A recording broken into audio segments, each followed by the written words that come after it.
Hello viewers, আজকে আমরা C programming এর আরো দুইটা গুরুত্বপূর্ণ টপিক সম্পর্কে আলোচনা করব। সেটা হলো যে স্ট্রাকচার এবং পয়েন্টার। তো আজকে আমরা কি কি শিখবো? স্ট্রাকচার এবং পয়েন্টার কি এবং এদের ব্যবহার কি, এবং উদাহরণ এবং প্রবলেম সলভিং। প্রবলেম সলভিংটা আমি লাস্টে কোডের মাধ্যমে আলোচনা করব। স্ট্রাকচার কি? স্ট্রাকচার হচ্ছে মেইনলি একটা ইউজার ডিফাইন্ড ডাটা টাইপ, যার মধ্যে বিভিন্ন ধরনের ডাটা টাইপ এবং কম্বিনেশন থাকতে পারে। যেমন একটা সিনট্যাক্স দেওয়া আছে এখানে, স্ট্রাক্ট স্ট্রাকচার নেম আমি বলতে বোঝানো হয়েছে যে আমি যে নামটা দিব, মানে আমি যে নামটা দিয়ে ওইটার মধ্যে স্টোর করব সেই নামটা। এবং এখানে দেওয়া হয়েছে কি data type member one, data type member two, মানে হচ্ছে অনেকগুলো, যে অনেক কিছু দেওয়া যাবে, তারপর হচ্ছে কি স্ট্রাক্ট। আর লাস্টে একটা কথা হয়েছে যে ব্র্যাকেটের পরে অবশ্যই সেমিকোলনটা ব্যবহার করতে হবে। কারণ স্ট্রাকচারটা কেন ব্যবহার করা হয়, স্ট্রাকচারটার কেন ব্যবহার করা হয় বলতেছি যে স্ট্রাকচার রিলেটেড ডাটা স্টোরিং এবং অর্গানাইজিং এর ক্ষেত্রে বেশ সহায়ক ভূমিকা পালন করে। যেমন এক্সাম্পল একটা, মানে স্ট্রাক্ট পার্সন, মানে স্ট্রাকচার নেমটা আমি ধরছি যে পার্সন। পার্সনের ভিতরে কি করছি, পার্সনের ভিতরে ক্যারেক্টার ধরে নিছি নেম 50, মানে 50 ওয়ার্ডের একটা নেম ধরে নিছি ক্যারেক্টার হিসেবে। ইন্ট ধরে নিছি হচ্ছে এস কে, আর ফ্লট হইতেছে হাইট কে ধরে নিছি।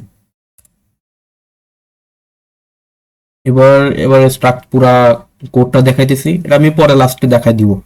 এখানে হয়েছে যে স্ট্রাকচার, এটা তো ফার্স্টেই দেখাই দিলাম আমি। তারপরে বলছি যে স্ট্রাক্ট পার্সন ওয়ান, আমি যে এই এই স্ট্রাক্ট পার্সনটা হচ্ছে কি এখন আমার কিওয়ার্ড হয়ে যাবে।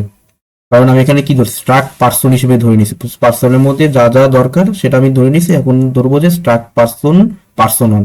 এটা আসলে যে আমরা যখন ফার্স্ট সি প্রোগ্রামিং করি তখন যে আমরা ইন্ট ধরে নিই, এখানে আমরা ইনিশিয়ালাইজ করে নিছি। স্ট্রাক্ট পার্সনকে ইন্ট হিসেবে ধরে নেওয়া যেতে পারে। যেমন আমি পার্সোনাল ধরে নিলাম, ধরো আমি পার্সোনাল ধরে নিলাম। তারপরে কি star copy person one dot name. অবশ্যই খেয়াল রাখতে হবে যে এখানে পার্সন ওয়ান ডট নেম রাখতে হবে। পার্সন ওয়ানটা হইতেছে কি যেটা আমি ইনিশিয়ালাইজ করছি সেটা, আর ডট দিতে হবে, ডটের পরে নেম, মানে যেটা যেটা আমি লিখবো, যে যে নামটা লিখবো এই নেম কিওয়ার্ডটা ব্যবহার করতে হবে। তারপর হচ্ছে এখানে কি লিখছে, আমি যে নামটা লিখবো সেটা হচ্ছে গিয়ে এদিকে লিখতে হবে, দুইটা অ্যাপোস্ট্রফি দিয়ে। তারপরে বলছি যে person one dot age equals to 25, আমি ধরে নিলাম। এখন হচ্ছে কি person one dot height equals to 1.75, এটাও ধরে নিলাম, মানে আমি ধরে নিছি, আমরা জাস্ট ইনিশিয়ালাইজ করলাম, এখানে জাস্ট নর্মাল একটা ইনিশিয়ালাইজ করছি। এবার আমরা কি করব, এবার আমরা নর্মাল প্রিন্ট করব সি প্রোগ্রামিং এর মতন। এখন নর্মাল সি প্রোগ্রামিং এর মতো প্রিন্ট করব। এখন এখানে কি করব, প্রিন্ট নেম এম%s slash N person dot N. অবশ্যই এখানে পার্সন ডট নেম দিতে হবে, যেটা আমি প্রিন্ট করব, এই নামটা এইভাবে লিখতে হবে।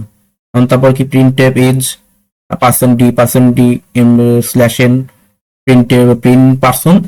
পার্সন ওয়ান ডট এজ, এভাবে লিখতে হবে। তারপর প্রিন্ট করলাম, হাইটেরটা প্রিন্ট করলাম জাস্ট। পয়েন্ট টুটা ব্যবহার করছি কারণ কারণ আমরা দশমিকের পর দুইটা সংখ্যা রাখবো, এজন্য। হ্যাঁ, স্ট্রাকচারটা শেষ হয়ে গেছে। এখন পয়েন্টার। পয়েন্টার হচ্ছে কি, এমন একটা ভেরিয়েবল যা অন্য ভ্যারিয়েবল এবং ভ্যারিয়েবলকে স্টোর না করে মেমোরি অ্যাড্রেসকে স্টোর করে। কোনো ভ্যারিয়েবলের আগে যদি অ্যাস্টারিক সাইন ইউজ করি তাহলে তার একটা পয়েন্টার ভ্যারিয়েবল হিসেবে পরিণত হয়। যেমন আমরা পয়েন্টার, এই যে স্টারিক দিয়ে পিটিআর ধরলাম, এটা হচ্ছে গিয়ে ইনিশিয়ালাইজ করলাম, এটা হচ্ছে একটা পয়েন্টার। এখন আমরা ধরলাম কি ইন্ট নাম ইকুয়ালস টু 10, এমন এভাবে লিখতে হয়, লিখতে হয় এভাবে। এটা হচ্ছে কি স্ট্রাকচারে পয়েন্টারের স্ট্রাকচার মানে। এবার হচ্ছে কি পয়েন্টার কেন ব্যবহার করা হয়, dynamic memory allocation and direct মেমোরিকে অ্যাক্সেস করার জন্য পয়েন্টার ব্যবহার করা হয়। তাহলে কি এক্সাম্পল দেখি, নাম নাম ইকুয়ালস টু 10 ধরে নিলাম, ইনিশিয়ালাইজ করলাম, পিটিআর পয়েন্টার ধরে নিলাম equals to address of number. Print করলাম কি পিটিআর প্রিন্ট করে স্টার পিটিআর প্রিন্ট করলাম। তাহলে আমার ভ্যালুটা কি আসছে, 10 হবে কেন, কারণ আমি কাকে পয়েন্ট করছি, আমি পয়েন্ট করছি যে এই নাম্বারের অ্যাড্রেস, মানে অ্যাড্রেসের নাম্বারকে পয়েন্ট করে রাখছে, কারণ অ্যাড্রেসের নাম্বারে কি ভ্যালু স্টোর আছে, 10 এর ভ্যালু স্টোর আছে, এই 10টা আমাকে প্রিন্ট দেখাইছে। এখন হচ্ছে কি অ্যাড্রেসটা প্রিন্ট, এখানে কি বলছে প্রিন্ট অ্যাড্রেসটা শো করবে, কারণ আমরা এখানে প্রিন্ট ধরে নিই। এখানে কি চাইছে, শুধু পিটিআর চাইছে। পিটিআর চাইছে কি, তাহলে কি প্রিন্ট হবে, মেমোরি অ্যাড্রেসটা প্রিন্ট হবে। এখন আমরা স্ট্রাকচারের বেসিক কোড সম্পর্কে আলোচনা করব। তো নর্মাল জিনিসগুলো লিখে নিই।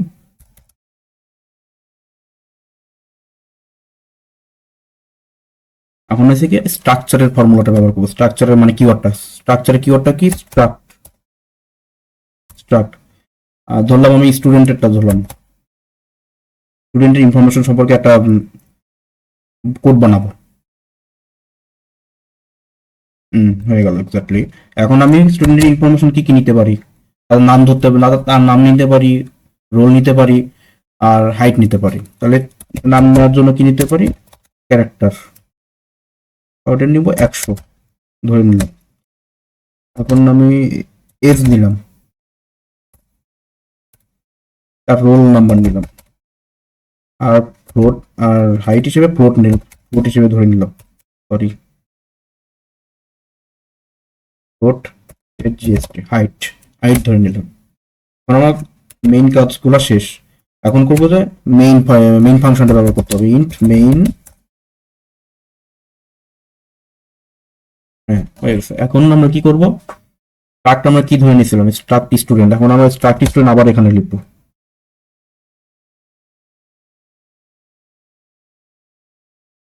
স্ট্রাক্ট স্টুডেন্ট আমি S1 ধরে নিব, S1 কে ইনিশিয়ালাইজ করে নিব। এখানকে স্ট্রাক্ট স্টুডেন্টের মধ্যে কি কি নিব, তাহলে আমি নাম নামটা নামটা প্রিন্ট করার জন্য str কপি নিব, string, তার S1 ডট নেম কমা, এখন আমি নামটা ধরলাম রহিম ধরলাম। এবার এখানে রহিমটা প্রিন্ট হবে জাস্ট। এখন আমি ধরলাম S1 এজটা ধরলাম, এজটা ধরে নিলাম তার 20 বছর। S1 ডট, এবার কি চাইছে, ওর রোলটা ধরলাম 177। আমি এরপর চাইছে যে হাইট হাইট ধরে নিলাম তার 1.74, যে কোনো একটা কিছু ধরে নিলাম, দশমিক একটা সংখ্যা ধরে নিলাম। এখন ধরে নিলাম, এমন সিম্পল কাজ আমরা প্রিন্ট করবো জাস্ট। এখন প্রিন্ট করার সময় কি করতে হবে, প্রিন্টএফ নেম, কি দিব, $d n কমা, মানে কি করতে হবে, এখানে আমরা নর্মাল সি প্রোগ্রামিং এ কি করতাম, অ্যাড্রেস অফ দিতাম। এখন এখানে অ্যাড্রেস অফ দেওয়ার দরকার হয় না, এখানে S1 ডট নেম হিসেবে দিলেই হয়ে যাবে, প্রিন্ট হয়ে যাবে। আর আমি একটু কপি করে নিই,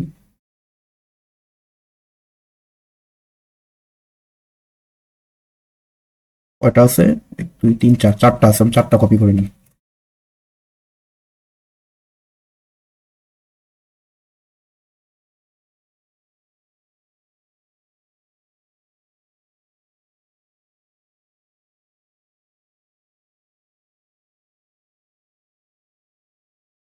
প্লট হিসেবে ধরে নিচ্ছি, তাহলে এখানে প্লট হবে 2।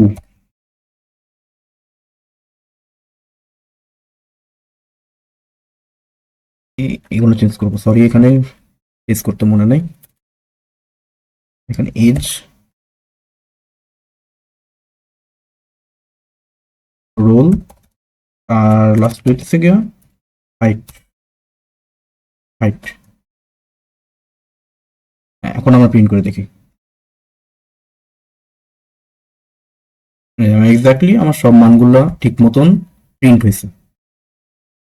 এখন আমরা এখন আমরা এখন আমরা চাই যে আরেকজনেরটা প্রিন্ট করবো, আরেকজনের ইনফরমেশনটা প্রিন্ট করবো। তাহলে আমরা একটা কপি করে দিয়ে দেখাই, কপি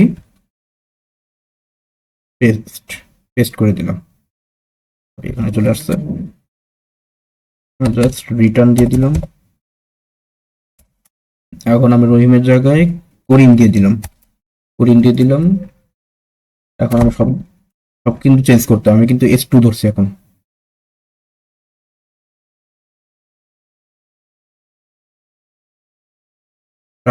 স্ট্রাক্ট কিন্তু আবার ধরতে হবে। S1 এর জায়গায় S2, সব জায়গায় S2 দিতে হবে।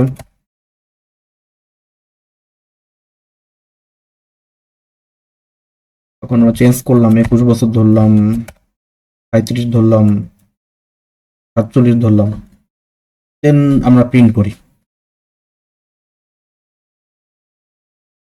এক্স্যাক্টলি আমার প্রিন্ট হয়ে গেছে। নেম রহিম, রহিমের এজ, রোল, হাইট, এবং নেম করিম, করিমের বয়স, রোল আর হচ্ছে গিয়া উচ্চতা নির্ণয় হয়ে গেছে। তো এটা হলো যে স্ট্রাকচারের বেসিক বেসিক নিয়মটা। এখন আমরা পয়েন্টারের বেসিক সম্পর্কে আলোচনা করব। লিখে নিই সবকিছু।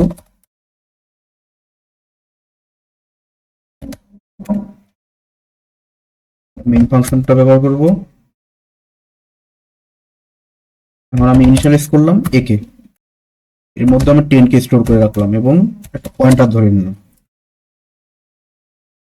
পিটিআর ধরে নিলাম। আমি পয়েন্টার কাকে কাকে পয়েন্ট করছি? এ কে পয়েন্ট করব, এর অ্যাড্রেসকে পয়েন্ট করব, address of A.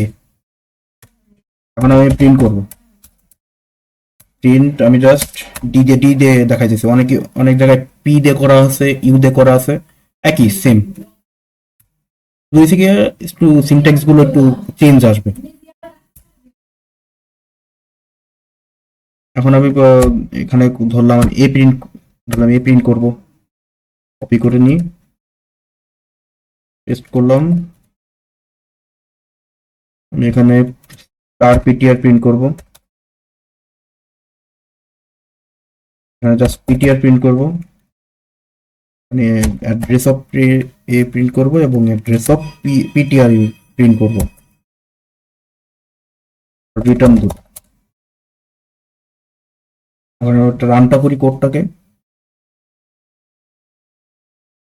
Exactly run হয়েছে। এখন কি হয়েছে এটা বলতেছি যে, এবার ধরলাম আমি এখানে কি করলাম, একে আমি 10 ধরে নিছি, এমন ইন্ট করছি, কি করছি আমি পয়েন্টারকে একে পয়েন্ট করছি, মানে এর অ্যাড্রেসকে পয়েন্ট করছি। এখন প্রিন্ট করছি কি এর মান কি আছে 10, তো আমার 10 প্রিন্ট হয়েছে। প্রিন্ট প্রিন্ট এম্পারসেন্ট ডিসলেশন, এখানে কি স্টার পিটিআর, স্টার মানে আমি এখানে স্টার বলতেছি, এটা হবে যে অ্যাস্টারিক, মানে আমি স্টার বলে হিসেবে বললাম, স্টার বললাম শুধু, জাস্ট স্টার পিটিআর কি হয়েছে কি 10 প্রিন্ট করছে, কারণ স্টার পিটিআর আমি কাকে পয়েন্ট করছি, এই এর এর অ্যাড্রেসে যে যে সংখ্যা যে এলিমেন্ট গুলা স্টোর করে আছে তাকে পয়েন্ট করছে। তাহলে পয়েন্ট করছে কি কি কি এর অ্যাড্রেসে কি স্টোর করছে, 10 স্টোর করছে, তাহলে আমার 10টা প্রিন্ট হয়েছে। এরপর কি প্রিন্ট করতে হবে? পিটিআর। পিটিআর হচ্ছে কি, এখানে আমি স্টার বাদ দিলে যেটা থাকে, স্টার বাদ দিব, জাস্ট স্টার বাদ দিলে কি আমি কি করছি, পিটিআর কে অ্যাড্রেস অফ এ ধরছি, তাহলে অ্যাড্রেস অফ এর এর অ্যাড্রেসটা বের হবে, এর অ্যাড্রেসটা প্রিন্ট হবে, এই যে এর অ্যাড্রেসটা প্রিন্ট হবে, মানে পিটিআর, এই যে প্রিন্ট হয়েছে। এই যে দেখো যে এখানে সেম, এই যে এখানে অ্যাড্রেসে প্রিন্ট হয়েছে যা, এই পিটিআর প্রিন্ট হয়েছে তাই। এটাই তো, মানে জাস্ট স্টারটা উঠে দিলে হয়েছে গিয়ে একই দেখাবে, PTR equals to address of A যা যা প্রিন্ট হবে, অ্যাড্রেস অফ এ তাই প্রিন্ট হবে। এরপর কি প্রিন্ট করতে চাইতেছে? অ্যাড্রেস অফ পিটিআর, মানে এখানে কি প্রিন্ট করবে, এটা হচ্ছে গিয়ে আলাদা একটা জিনিস প্রিন্ট করছে, এখানে প্রিন্ট করবে হচ্ছে গিয়ে পিটিআর এর অ্যাড্রেসটা প্রিন্ট হবে জাস্ট। কিন্তু এটা হবে না, কারণ এখানে এটা কিন্তু শুধু জাস্ট পয়েন্ট করছি, শুধু এখানে জাস্ট বেরোবে যে পিটিআর, যেখানে পিটিআরটা প্রিন্ট হবে, এখানে যেমন এর অ্যাড্রেসটা প্রিন্ট হয়েছে, যেমন এই যে আমি এখানে যেটা প্রিন্ট করলাম এর অ্যাড্রেসটা প্রিন্ট হয়েছে, তেমনি পিটিআর এর অ্যাড্রেসটা প্রিন্ট হয়ে গেছে, এটাই। তো আজকের মতো এই পর্যন্তই। আশা করি স্ট্রাকচার অফ পয়েন্টার সম্পর্কে আপনাদের অনেক ধারণা হলো। আর ধন্যবাদ সবাইকে।